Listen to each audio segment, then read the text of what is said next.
penebusan dosa, nggak ada, Pak. Ya, Tuhan tidak pernah mengajarkan bahwa dosa ditebus dengan cara mengorbankan manusia, nggak ada. Di dalam kitab Yesaya 18 ayat 18 sampai ayat 20 Anda baca di situ. Dosa anak tidak ditanggung bapak, dosa bapak tidak ditanggung anak. Yang berdosa yang akan mati, yang bertobat akan mendapat berkat. Ya, dalam Amsal 21 ayat 18, yang menjadi tebusan itu orang fasik. Orang fasik dijadikan tebusan bagi orang benar, pengkhianat dijadikan tebusan bagi orang jujur. Kristen kebalik. Yesus orang benar, Yesus orang suci dijadikan tebusan untuk orang fasik, dijadikan tebusan untuk orang berdosa. Ini ajaran dari mana? Kebalik-balik. Di Amsal yang dijadikan tebusan orang fasik, pengkhianat, sementara di Kristen yang dijadikan tebusan adalah orang benar. Nah, ini kembali lagi kepada Yesus itu hanya untuk bangsa Israel saja. Di dalam Lukas 3, bentar. Dengar, Pak. Bentar. Saya ingin menunjukkan Anda bahwa Yesus hanya untuk bangsa Israel saja. Bentar, saya belum selesai. Ya, di dalam Lukas 3 ayat 32 sampai ayat 33, ia akan menjadi besar dan akan disebut anak Allah yang maha tinggi. Dan Tuhan Allah akan mengaruniakan kepadanya tahta Daud bapak leluhurnya. Dan ia akan menjadi raja atas kaum keturunan Yakub sampai selama-lamanya. Dan kerajaannya tidak akan berkesudahan. Mana ayatnya Yesus untuk seluruh bangsa? Kalau ayat ini mengatakan Yesus akan menjadi pemimpin Raja Israel untuk selama-lamanya. Lanjut. Oke. Pak, nasnya Yohanes itu jelas, Pak. Begitu besar kasih Allah akan dunia. Ini dengar baik, Pak ya. Begitu besar kasih Allah akan dunia. Maka dia mengutus anaknya yang tunggal untuk menyelamatkan. Itu ada loh. Begitu besar kasih Allah akan dunia. Ini ada di Nas itu ada di Yohanes. Bapak baca baik-baik. Berarti Bapak belum baca semua ini. Waduh, kata siapa? Saya langsung tahu ayatnya. Yohanes 3 ayat 16. Kata siapa? Saya belum baca. Kau ini ngarang nih. Saya ini studi kristologi, Bibel berjalan. Kata siapa nggak tahu ayat? Kau ini. Bapak baca lagi nih. Langsung tahu ayatnya, Pak. Anda nggak tahu, saya langsung tahu ayatnya. Iya, Bapak baca lagi, saya dengar dulu, Pak. Mohon izin, Pak. Ini saya ya ini. Kadang saya itu merasa lucu gitu loh ya. Menuduh saya belum baca semuanya, tapi Anda nggak bisa, mana ayatnya, Anda nggak tahu. Anda tanya sama saya mana ayatnya, langsung saya tunjuk. Karena Bapak kan saya menghargai Bapak secara intelijen, secara kejeniusan. Jadi Bapak lebih menggunakan itu kesombongan itu, ada apa yang namanya kesombongan spiritual yang seperti itu. Istilah apa lagi kesombongan spiritualnya, Pak? Karena menguasai semua Pak. Saya itu wajib sombong untuk orang yang sombong, Mbak. Ya, itu wajib sombong di dalam Islam. Menyombongi orang sombong itu sedekah. Coba jadi gini. Tentang begitu besar kasih Allah. Oke. Coba. Jadi maksudnya di situ bukan berarti Yesus itu untuk seluruh dunia, bukan. Maksudnya Tuhan itu mengutus mengutus Yesus itu untuk keselamatan. Ya, keselamatan siapa? Dunia, iya. Kalau kamu percaya Yesus itu hanya untuk bangsa Israel, selamat kamu. Seperti kamu umat Islam. Percaya kami, Yesus itu hanya untuk bangsa Israel saja. Ya, percaya. Umat Islam mana yang tidak percaya bahwa Yesus itu untuk bangsa Israel? Umat Islam mana? Percaya kita. Ya. Bukan orang Islam kalau tidak percaya bahwa Yesus itu adalah utusan Tuhan untuk bangsa Israel.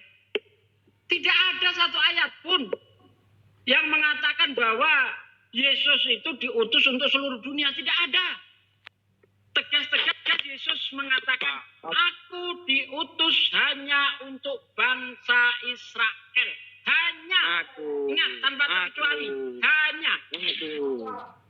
Bapak jangan ngipulin lah kalau ngomong ngipul. Loh, ngipul gimana? Coba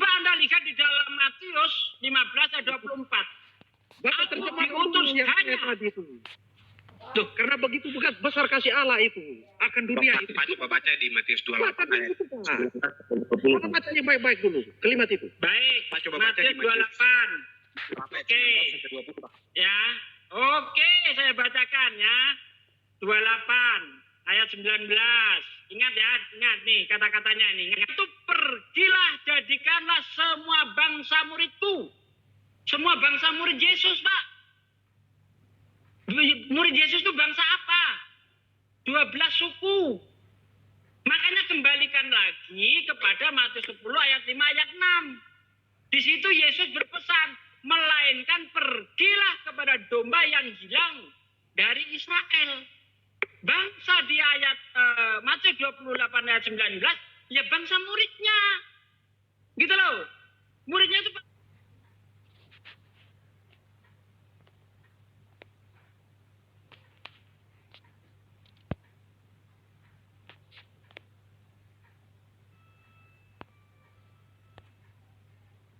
mengacu kepada apa etnis di situ kalau nggak salah. Ya, ini saya bacakan. Perentontes au mateitoset penta ai etni. Nah ini etnis. Berarti ini kembalinya ke etnis. Etnis itu ya suku. Betul nggak Bang Moto? Coba dibaca Bang Moto. Betul. Etnis. Ada tertipu terjemahan di situ. Kalau etnis berarti ya cakupannya seluruh 12 suku bangsa Israel. Etnis itu, etnis Jawa, etnis Cina, ya kan? Etnis Batak. Ini etnis apa? Etnis Israel. Nih, baca baik-baik itu dalam bahasa Yunani itu. Perentontes pereu entes aun mateusat de panta etni. Ustadz dia nggak pernah lihat yang namanya bahasa asli itu seperti apa. Dia nggak pernah lihat, kasih nampak lah. Ajari dulu dia. Bisa ini saya pakai Moto itu gedein tuh Don, moto. Bang Moto. Bang Moto, gedein. Ya, kerja Bang Moto. Nah, di sini ada Porontes, Aon, Madenteus Hate, Panta, Ta Etne. Di sini maksudnya bangsa itu di sini etne di sini. Baptizontes autos eis tu onoma tu patros kai tu hoyo kai tu agio pneumatos. Di sini ada kata etne di sini. Apa maksudnya etnis Bang Moto? Suku. Bangsa itu, rasnya dia aja itu. Rasnya dia. Etnis Cina, etnis Jawa. Begitu loh. Nah kan, aduh kenal lagi sama Ustadz Sugi kan? Perlu dibimbing. Oke, dilanjut yang lain. Capek aku ngomong dah. Jadi gini Pak Tep. Jadi jangan terlalu terpana lah dengan terjemahan LAI itu. Jadi mohon maaf ini Pak ya. LAI itu Pak, terjemahannya banyak yang keliru. Tidak sesuai dengan original teksnya gitu loh. Oke. Saya menghargai. Gitu loh, Pak. Oke. Jadi kami nggak mau menghakimi Bapak di sini, tapi mari kita sama-sama bersumber dari original. Gitu loh. Siap. Tapi saya tadi kan minta tolong untuk yang di Yohanes itu berkaitan begitu besar kasih Allah akan dunia itu. Oke, kalau itu Pak, baik saya jawab itu. Begitu besar kalau memberikan karunia kan gini Pak ya. Di sini kan Yesus menerima. Iya, mengaruniakan anaknya yang tunggal kan gitu ya Pak ya. Jadi Yesus ini Pak, ya, dengarkan dulu Pak, izin Pak. Jadi Yesus ini menerima karunia. Pantas enggak Tuhan itu diberi karunia Pak? Gimana Pak? Datanya sendiri loh ya. Yesus ini menerima karunia. Berarti ada yang memberi karunia gitu. Menurut Anda, yang Tuhan yang mana? Yang memberi karunia atau yang menerima karunia? Silakan Pak. Kan dia aku dan Bapa itu adalah satu loh. Oke, aku dan Bapa adalah satu, Yohanes 10:30. Oke. Dia satu apa Pak? ada di dalam satu pribadi. Satu pribadi. Kalau Yesus berkata, Bapak lebih besar daripada aku, maksudnya apa, Pak? Kalau Bapa lebih besar daripada aku, itu ada. Tetapi Abraham itu sebelum Abraham ada, Yesus sudah ada. Itu Oke, baik. Sebelum Bang Abraham... Andi, izin, Ya. izin, Bang Andi. Kayaknya Bapak ini perlu yang dasar-dasar dulu. Ya, ini udah dasar ini. Oke. ya. Oke. Yang dasar-dasar. Iya, ya, oke. Sebelum Abraham ada, Yesus sudah ada ya, Pak? Udah dong. Jadi Yesus yang... Iya. TikTok aja, Pak. Jadi Yesus yang menciptakan Abraham. Sebelum Abraham ada itu Yesus sudah ada. Iya, jadi lebih tua mana Abraham daripada Yesus? Ya Yesus dong. Lebih tua mana Yesus daripada Bunda Maria? Di dalam nas itu jelas loh. Kalau kita lihat di Kejadian, kembali ke Enggak, Kejadian. saya tanya ke Bapak. Lebih tua mana anak kandung daripada ibu kandung? Kalau Yesus itu kan dilahirkan. Sebentar, Pak. Ini data yang Anda bawa sendiri kok ke pojok gitu loh. Dengarkan dulu. Yesus Lebih tidak- tua Yesus daripada Abraham. Nah, sekarang saya persempit. Lebih tua mana Yesus daripada ibunya? Ya jelas Yesus lah. Berarti anak kandung lebih tua daripada ibu kandung. Karena itu dari Roh Kudus, Pak. Iya, jadi coba tinggal ngomong aja, Pak. Anak kandung lebih tua daripada ibu kandung. Coba diulang, Pak. Jadi gelarnya begini, Pak. Alfa dan Omega beliau. Iya, saya ikuti Bapak, saya bikin happy kok. Bapak nggak mau happy. Coba ulang, Pak. Coba ulang, Pak. Anak kandung lebih tua daripada ibu kandung. Silakan diulang, Pak. Ini nggak enak banget kayaknya ya. Loh, Anda sendiri yang berpendapat kok nggak enak. Nggak enak itu, Pak. Yang jelas begini, Pak. Yang jelas itu beliau itu lahir dari Roh Kudus. Ini pendapat Anda sendiri kok nggak enak. Itu lahir dari Roh Kudus, Pak. Iya. Ya, oke, sekarang kita cek lagi nih, yang lain diam dulu. Kita cek lagi. Kita cek lagi, Pak. Apa benar Yesus lahir dari Roh Kudus? Gitu ya. Nah, sekarang kita cek. Yang melahirkan Yesus itu, dengarkan dulu ya.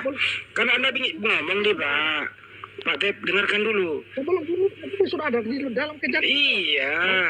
Makanya dengar dulu.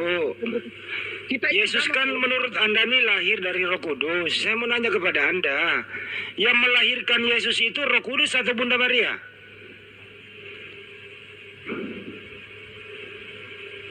Coba dijawab, Pak. Yang melahirkan Yesus Roh Kudus atau Bunda Maria, Pak? Kalau secara bicara tentang manusiawi, yang melahirkan itu Bunda Maria. Oke. Terus ada buktinya nggak Roh Kudus melahirkan Yesus?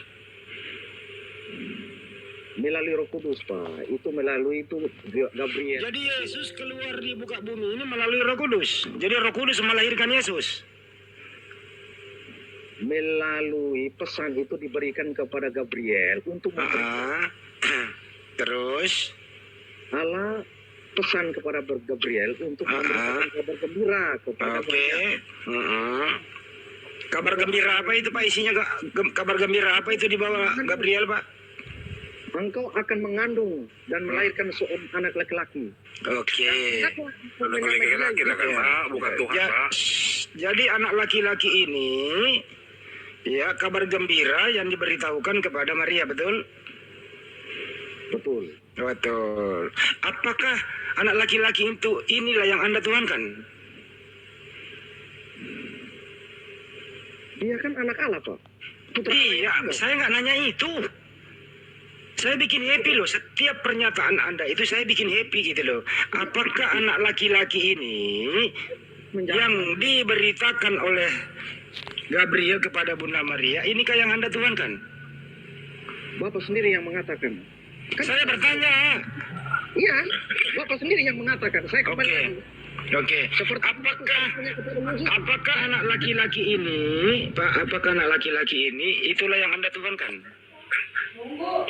Bapak sendiri yang mengatakan. Saya bertanya.